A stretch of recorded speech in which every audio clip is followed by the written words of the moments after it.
What is up, everybody? Here I have a re-upload of a video that I did a couple of weeks ago. So a couple of weeks ago I did a video describing or concluding some of the new tanks that are going to be coming in this new update.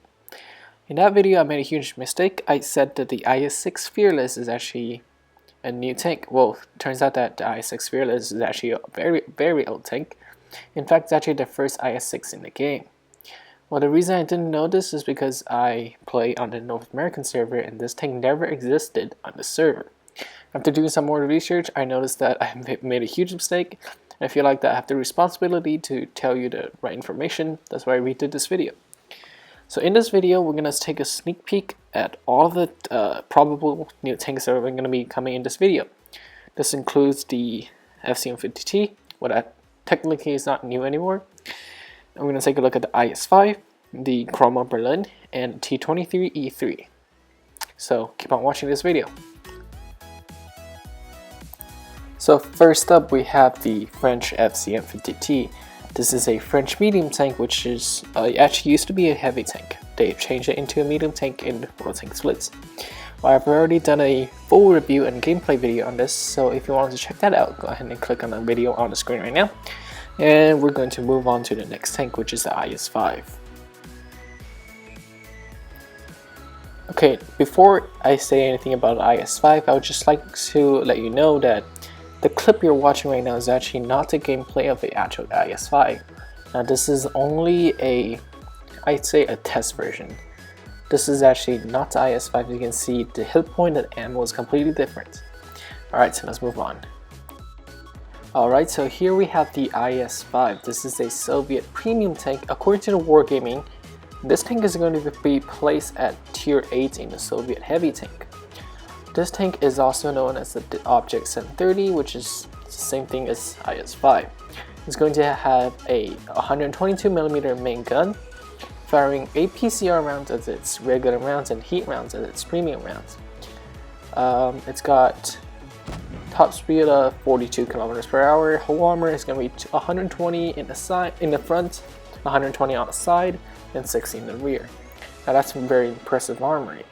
The mobility of this tank is going to be very good, actually relatively good. And the view range has 360 meters of view range. Aiming time is shortest aiming time of all Soviet tier 8 heavy tanks. Now this tank is also going to be a premium tank, so expect pretty good profitability. Okay, so next up we have the Cromwell Berlin. The Cromwell Berlin is part of the Berlin Trio in World Tanks Blitz PC version. The Berlin Trio includes the IS-2, T23E3 Rudy, and the Cromwell Berlin.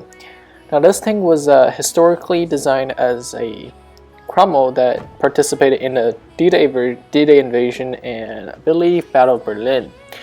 So this is a specially modeled Cromwell. As you can see, we got some extra part on the turret and we got a new green camo. Compared to the regular Cromwell, this tank has better terrain resistance, so it performs better, got better mobility. But at the same time, it loses some turret traverse speed. The gun is going to be a 75mm gun. Armor is all the same, and that is pretty much it. That just basically based off of a regular Cromwell. Now last but not least is the American T23E3. This is quite of a mysterious medium tank. In World Tanks PC version, this was awarded to the top 6,000 players during the World of Fire mini campaign. So it's quite a rare tank. So in the PC version, it was actually placed at tier 7 as a medium tank. It's got a 76mm gun, the M1A1 gun, which is I think the same as the one on the Shermans. This thing is actually quite maneuverable. It can go all the way up to 56 km per hour. It's got a 500 horsepower engine. Hull armor, you got 76mm in the front, 50 on the side, and 30 in the rear. Turret has 76 in the front, 63 on the side, and 63 in the rear. This tank is my most highly anticipated tank of this new update. I actually didn't even know this tank existed before I looked into the game files, and this tank is actually quite mysterious by itself. It's quite limited on the PC versions. Secondly, this is a tier 7 medium, which is actually really, even on the outside, it's really similar to the T20. So I like to see how these two tanks stack up in gameplay. Alright, I hope you have enjoyed the little piece of information I've given you. Keep in mind that none of the things I said are official. These tanks might not even be coming to our games, but it is very likely that they are. Besides that, the clips I just showed you are not the official information of the tanks that are coming or not. Also, I want to say a big thank you to Win for helping me to film this video. Make sure you guys check out his channel, put the link in the description. Until next time, I'll see you.